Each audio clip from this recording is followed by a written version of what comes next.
I'm really scared I'm going to knock this off. I won't touch it. Hold on. We'll remove that fear. Yeah, it's perfect.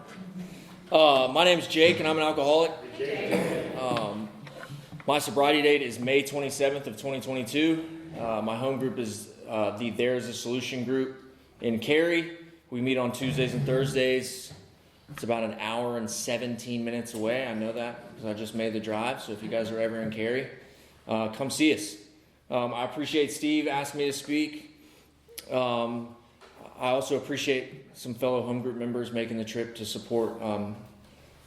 I can't say enough about my home group. I know some of you guys probably feel the same way about this home group. It's hard to put my finger on it, but it's like I just found my people when I came to that group.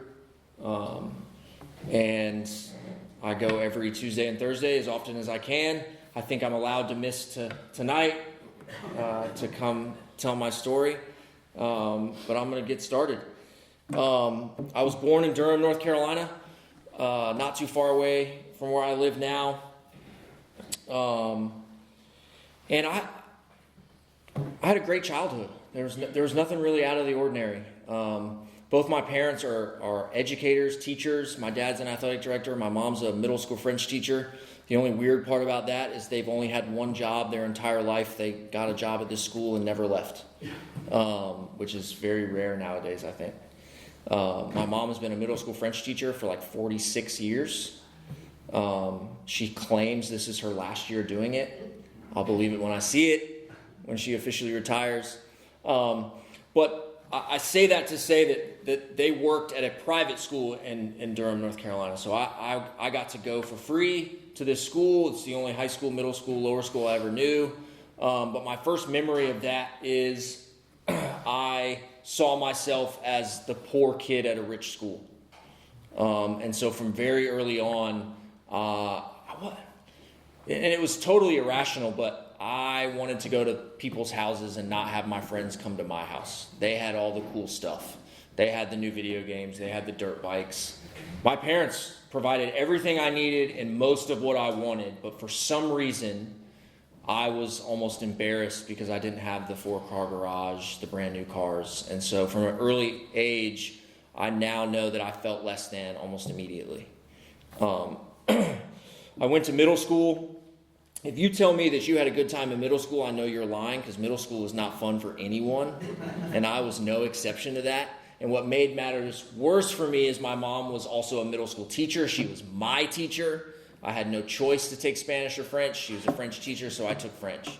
So I had my mom as a teacher for 3 out of my 4 middle school years. I kind of liked it. My brother did not, but that's a different story. But I learned in middle school how to start using things as a shield in my life. And that is a common theme as I tell you the rest of my story, is I was really, really good at avoiding consequences. And I learned from a very young age what exactly I could use to shield myself from those consequences. And the first couple things I learned were my parents. So like if I didn't do my homework one day, like I would use my parent, like my teachers would go tell my mom instead of get mad at me. And so like I learned how to play that game. And the other one I learned in middle school was I was a pretty good basketball player, and I was really good at sports from a young age. And so I also learned then that basketball was going to be a shield for me. That as long as I did well on the basketball court, a lot of other things could be swept under the rug from that. Most parents threaten their kids, hey, if you don't make good grades, like you can't do these extracurricular activities. I preemptively went to my parents and said, hey, you take basketball away from me, I will intentionally fail school. And I think they believed me because that was never on the table. But I was a decent student. I didn't like school, but I was decent at it. I knew exactly what I needed to do to get a B, to fly under the radar, and I was really good at getting that and getting out. And that skill never left me in all of my education.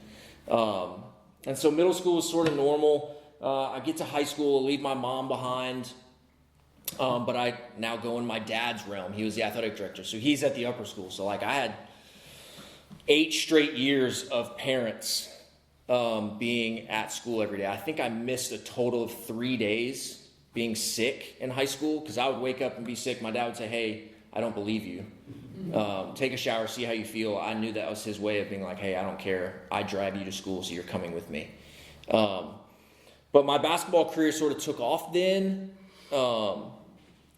starting my freshman year. But my parents also got divorced my freshman year, which is what was a shock to my world. And I was really close with my mother. Basketball was the reason I was close to my father, but like I was a mama's boy, I'll say that proudly. And I remember my freshman year of high school, I can't remember, I think we were getting gas at the gas station. I knew my parents were having issues, but I remember my mom stopping at a gas station and saying, hey, I have a question for you. I'm like, okay. Kind of half not paying attention. And she goes, hey, what would you do? Would you stay in a situation where you were unhappy? Or would you leave a situation and make yourself happy? And it didn't take me very long to know exactly what she was talking about. And I looked at my mom and I said, hey, Mom, I want you to be happy. And she left my father and moved out the very next day. And so I carried that with me for a long time of what if I had said the other one? I have a younger brother. I had to grow up fast, and I helped take care of him. My dad became very angry and resentful. My school life changed because both my parents work at the same school, so all of my teachers knew my parents for forever. They were either on my dad's team or my mom's team. Like it made them pick sides almost. And so that sort of rocked my world. I start not ever really seeing my mom. My dad is very resentful. He doesn't want to know where she lives, refuses to take my brother and I to go see her. I had to meet her at like a Ruby Tuesdays once a week. That was all he was willing to take me to go see my mom.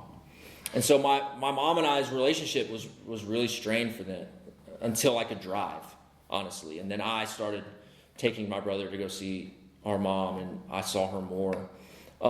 Again, me being me, like I learned pretty quickly that is a way to get sympathy, that your parents are divorced, and 2 Christmases, I used that to my advantage. I now had another place to go and have friends over if my mom was out of town. So like, I played the pity party or the sympathy card a lot with that. I had my first drink my sophomore year of high school. So what is that, 14? Something around there? And I went to a friend's house, and we had Bacardi Raz. I still remember that very distinctly. It was disgusting. I never drank it again after that. We drank as much as we possibly could, and I threw up everywhere all over the upstairs floor of my friend's house. And like so many people say, like, most people would be like, that was horrible. I feel like crap. I'm never doing that again. But I was like, man, that was great. I loved that. Didn't remember a single thing. And I had basketball, and I had my dad to sort of keep me on the straight and narrow for the time being. Like, I knew I couldn't drink in practice. I knew I couldn't let my dad catch me as athletic director. Like, that was not good. That would not be good. So like, outside forces kept me only sneaking around and doing it on the weekends. As I got older and older, I would push the limits of that, so to speak. But continuing with my high school story, like I started becoming a master of getting out of trouble. I would get caught cheating on a test, and the teacher would let me off because he knew I had a game that day.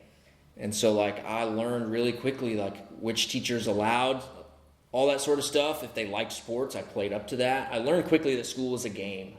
And if I could play that game correctly, then it would look like I'm way better than what I really was.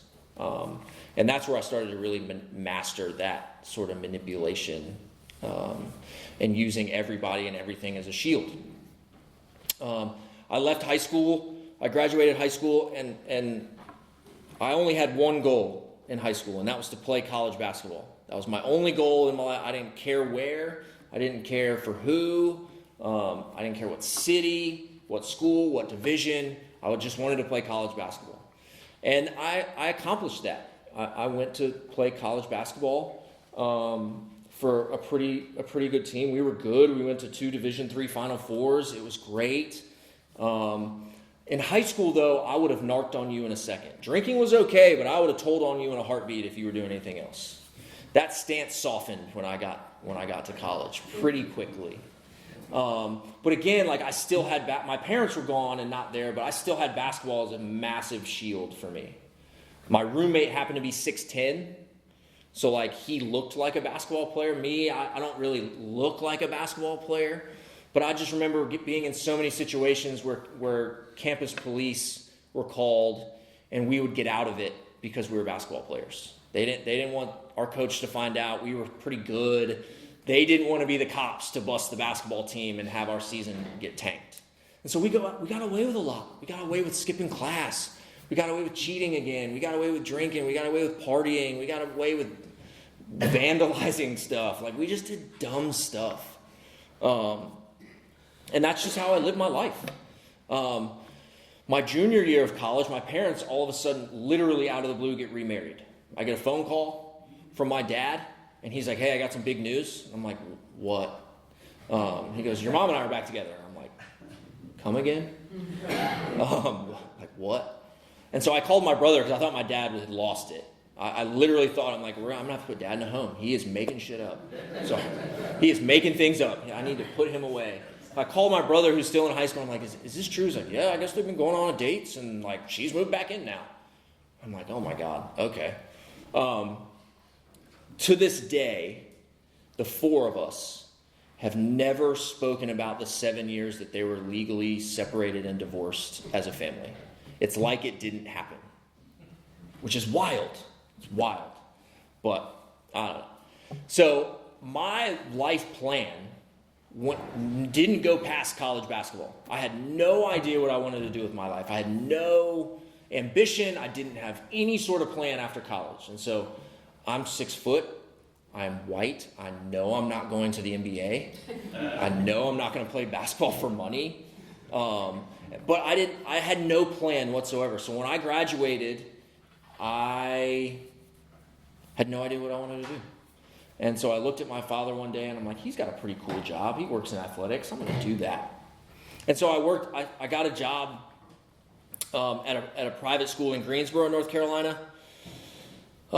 Just like, hey, I showed up and I'm willing to do anything. When I graduated college, most people, I think, like transition to that like professional life where they kind of stop partying, they stop drinking. I did not. I took all of that with me. Most of my teammates stayed in the area and got jobs. So like I started going to work at this school. I had to be there at like 7:15 in the morning.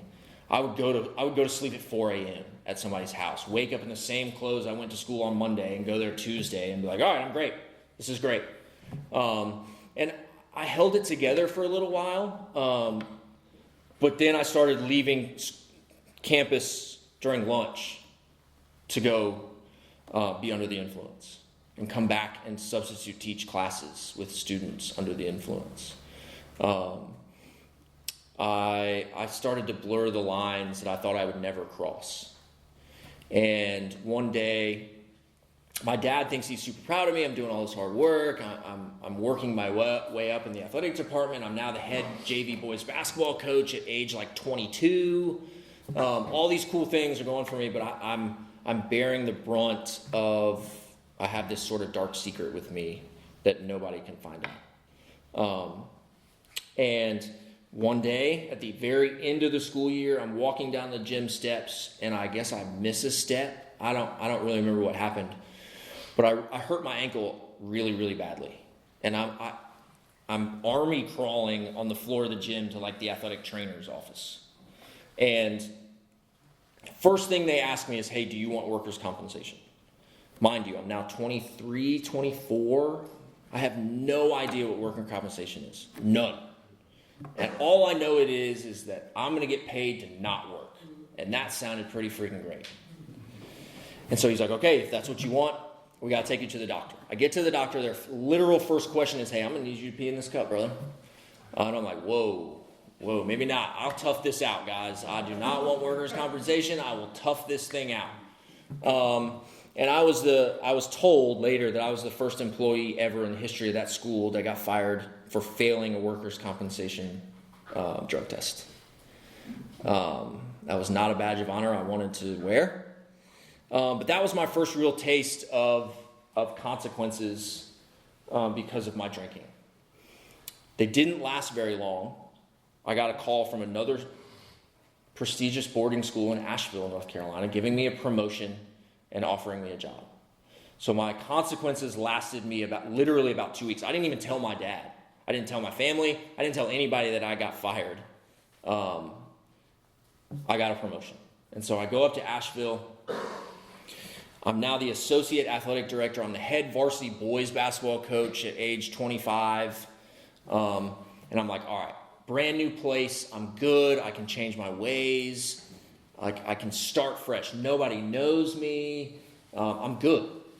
And that lasted all of about 6 months, maybe if that. I was a great employee until I wasn't. And it got to the point there where I was driving my teams over the mountains of North Carolina under the influence.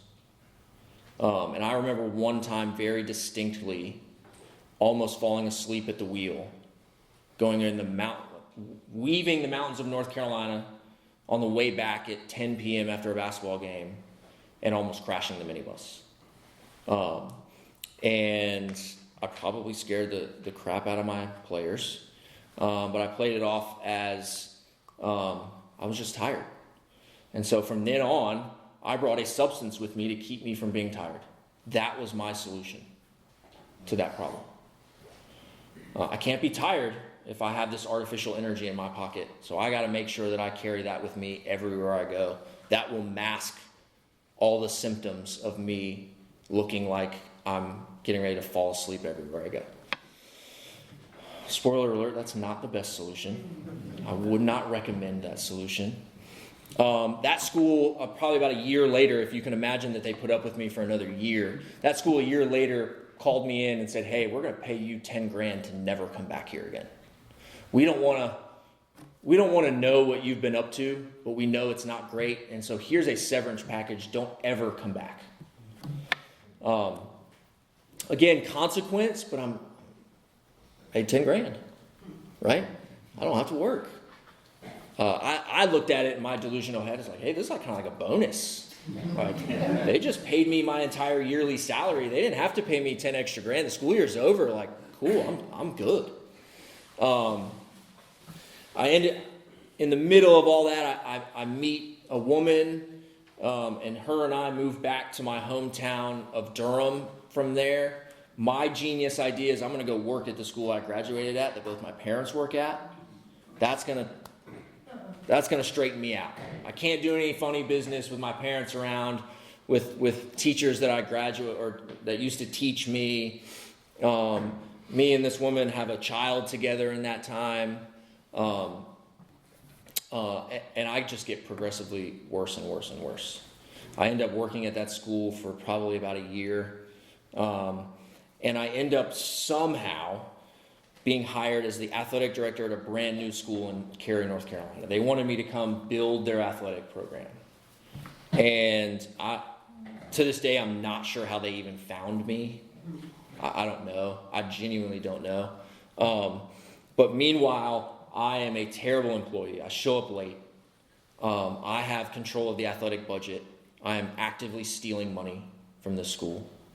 I am again driving students in my personal vehicle, this time under the influence.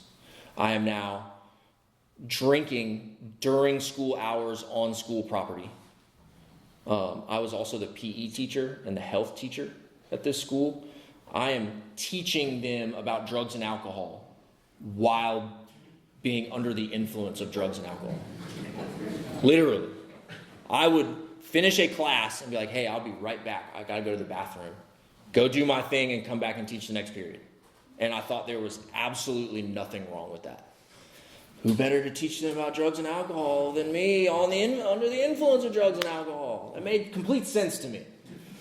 COVID happened, so before I was able to be fired from that, COVID happened and shut our school down. We did not have the infrastructure to do online school, which led me to go on unemployment, which, if you remember COVID unemployment, that was great. I was making more money on unemployment than I was working as an athletic director.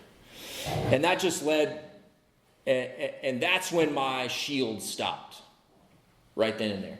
I had nothing else to hide behind. I couldn't hide behind, well, I have this job. I can't be that bad. I have a child. I can't be that bad. I'm taking care of this child. And so that's when I started putting my daughter in danger. I would drive her around to places under the influence. I would wreck my car with her in the back seat. I got a DUI, so I lost my license. I ended up being evicted from my apartment. And I drug my daughter around and hotel hopped for about a year. And that was no place for a child. I was able to keep this hidden from my parents and from my daughter's mom's parents for about 8 to 12 months. They finally realized, like, hey, something's wrong. Why are you at a different hotel every time I call you? And so they ended up taking my daughter away from me.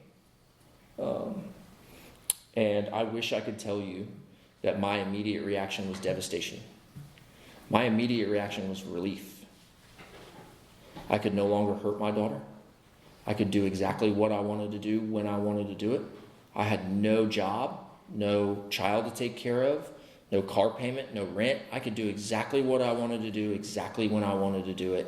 And that sounded great for me. I still deal with the guilt of that first feeling when my daughter was taken away. I'm still trying to make up for that. And so I continued on for about another year, and things got progressively worse. I became not only a thief and a liar, but I became a cheat. I started stealing anything that wasn't nailed down.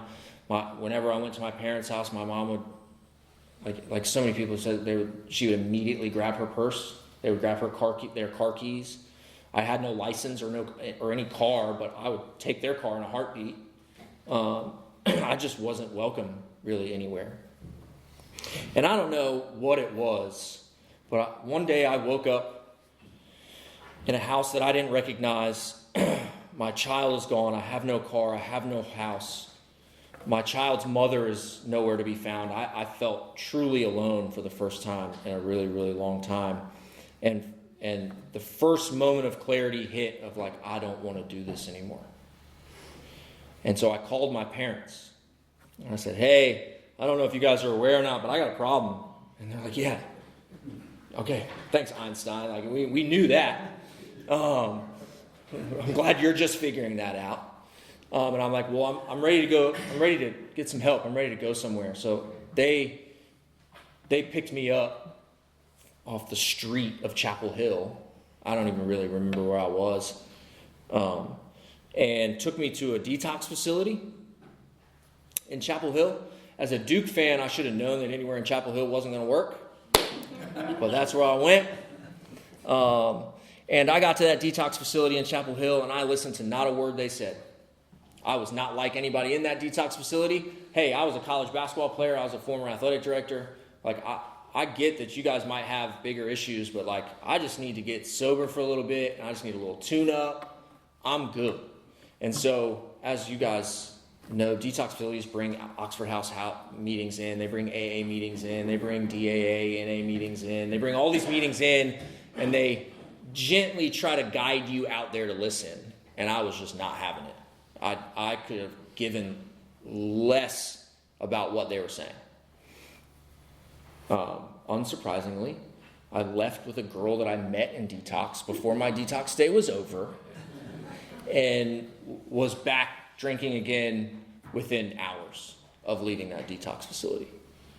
I ghosted my parents. They had no idea that I left detox. I ghosted everybody again. And I was back out there again for about 2 or 3 months. Called my parents again. Hey, I don't know if you guys are aware, I messed up. I'm like, oh, really? Okay. Thanks for the heads up. I think I need to go back to that detox facility. And they're like, yeah, you're probably right. So again, my parents come pick me up from somewhere I don't know where I am. They take me back to this detox facility. I get back to the exact same detox facility. I did the exact same thing I did before. I leave this time early with a different girl I meet in detox, and I leave again. This time I had the wherewithal about a couple hours in after leaving with this woman, where I'm like, hey, this probably isn't the best idea. I need you to drop me off at home. And so I stayed sober, and I had her drop me off at my house. My parents were like, who the hell is that? I don't know. Uber driver. Well, you're in the front. I don't know. There's a weird Uber driver. I'm getting home from detox. I'm immediately lying to them right off the bat. And so I stayed. I was a 33-year-old living in my parents' upstairs. No job, no program, no friends, no nothing. And I was absolutely miserable. I felt worse doing that than I did when I was out drinking. And somehow, some way, my child's mom got in contact with me. I decided, hey, I'm sober now. I'm going to go save her. She needs some help. I can be that. I'm just this beacon of hope right now, not showering or changing clothes for 4 days in a straight, laying. But I got it. Well, that I ended up in the hospital after that. She got me drunk before I could get her sober. And this time it was way worse. And I remember being in the emergency room and my mom walking in. And she was the first face I came to when I woke up. And I just remember the sheer terror on her face of that. She thought she was going to have to bury her oldest child. My dad refused to come in. He sat in the car the entire time. He didn't want to see me. And they took me home from the hospital. And I stayed there for about 3 days. And I woke up probably at 1 p.m. One morning or afternoon. And I hear them fighting and arguing downstairs. And it kind of took me back to when they were getting divorced. And I reverted back to like my 13-year-old self. I'm on the stairs, like trying to eavesdrop and figure out what they're talking about. Well, they're arguing about me and what to do with me. My mom did not want me living there. She's telling my dad that I'm going to die, and she can't have me die in this house, that she would never be able to live with herself. And my dad's saying, well, where's he going to go? We can't just kick him out. And I walk downstairs, and I still to this day I know what it is now, but back then I had no idea. I looked at my parents and said, I'm willing to go wherever you want me to go right now. Let's please stop fighting. And my mom had that thing loaded up, man. She goes, okay, I need you to go pack a bag. I don't care what you put in it, but you need to wear shoes and you need a book bag. So go do that. I have somewhere for you to go. I'm like, okay, go pack a bag. I get in the car. I'm like, hey, Mom, where are we going? She's like, I got this place. It's called Healing Transitions. I'm like, okay, cool. How long do I have to stay at this place? She's like, 30, 60 days. That's the most. That's how long this program is. I'm like, piece of cake. I get there. She doesn't even stop the car. It's like a rolling, get out of my vehicle. You are their problem now. I walk in there. I go, so hey, 30, 60 days, right? And they're like, nah, dude, 9 to 12 months. And I'm like, wait, what? My mom lied to me, but good for her, good for her. I deserve that.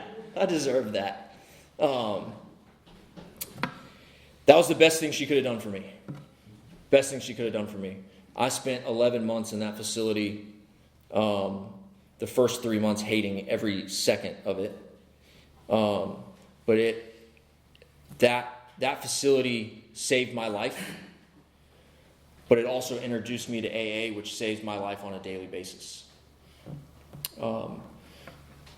The 2 friends that drove here with me, I met at that facility. It showed me what true friends were again. I believed in a higher power at that facility. What are the odds that me and 3 other guys, Eric, Frank, Tyler, what were the odds that we were all going to show up at that facility within, 14 days of each other? Like, what are the odds of that? That's what clicked me into, okay, there's something up there that I don't know exactly what it is, but, there's something, because the odds are just so crazy. Introduced me to AA. told me to get a sponsor. I drug my feet on that for a little while until literally, I think it was Eric that was like, hey, what step you on, bro? I was like, I don't know. Are you actually doing that? He's like, yeah.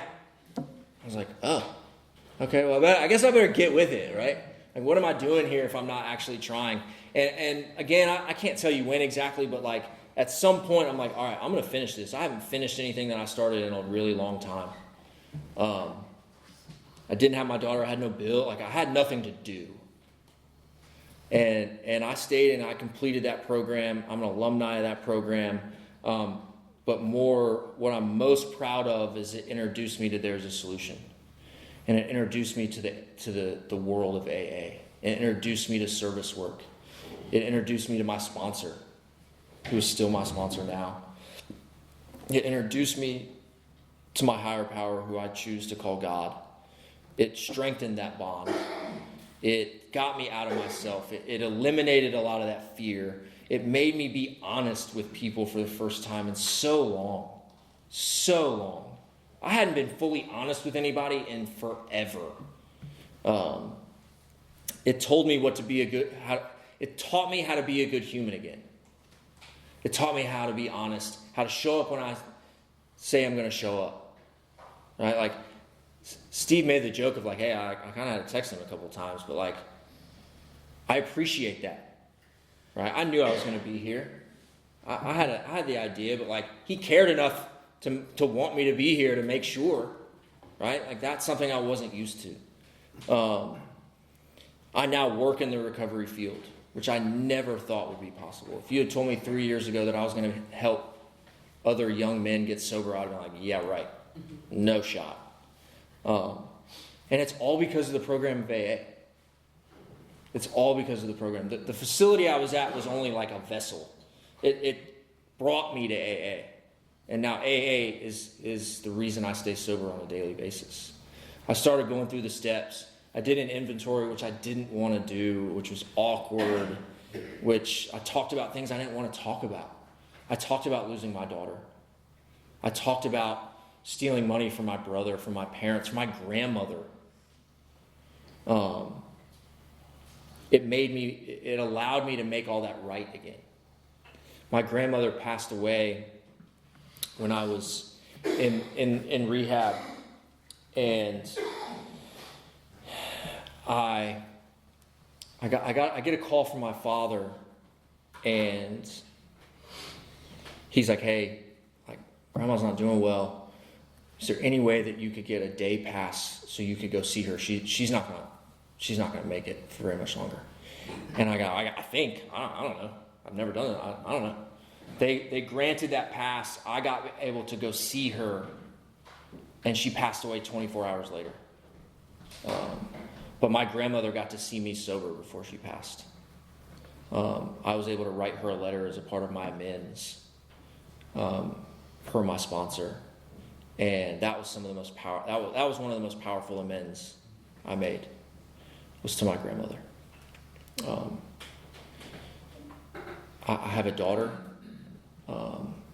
She is now 7. She has spent now more years not living with me than she did living with me, which is a hard pill to swallow. But because of this program and because of AA, she is now coming to Thanksgiving with me this year for the first time in a long time. She gets to meet my fiance and have Thanksgiving dinner with my parents, her parents, me and my fiance, and that's a miracle in itself. My daughter now wants to come back and live with me, which I'm not sure why, but I couldn't be more grateful for that. It's given me a chance again to be a father and be the father that she needs me to be, as the only parent in her life right now. It's a long process. Her grandparents, who aren't my parents, are putting up a fight every step of the way. But this program has given me the tools to be able to do that and go and walk through that, and be able to walk through the distrust, and be able to walk through the slow, monotonous pace that courts take. I'm able to do that now and not tell the judge to go F himself. And that none of that would be possible without Alcoholics Anonymous. None of that would be possible without a God as I understand him. None of that would be possible without my sponsor and going through the steps. The fact that someone wants to marry me is wild enough, right? That was the first word out of a couple of you guys' mouth is, hey, where's your fiance? She's like my claim to fame. And the life that I'm living now, I couldn't imagine 3 years ago. I couldn't imagine 3 years ago. And 3 years ago, I would have told you that I was going to rebuild my life and that I had all the power and I could fix me and I could do all this. And I did none of it. Right? I made a decision to go to this facility and I make the decision to stay in AA, but it's help from you guys, it's help from my sponsor, and it's help from my higher power. That's it. That's it. And so today I can show up and be a good employee. I'm trusted with keys now. I'm trusted with other people's lives again. I'm trusted with money again, which is that's the wildest part. Because I was a thief, man. I was a thief. I still owe Five Below thousands of dollars. I don't know why Five Below, but it's just stealing worthless junk. But I built a life and a life for myself that my child wants to be a part of. My family wants to be a part of. My brother calls me for things again. I made my brother have to be my big brother for a long time. I took a lot of sleep away from my parents and my brother and my sister-in-law. And to be able to be an older brother to him again is something that I don't take for granted anymore. He can go back to being the younger brother, and where I can worry about him, and him not worrying about if his older brother is going to make it, or if he's ever going to see me again. And that's because of AA.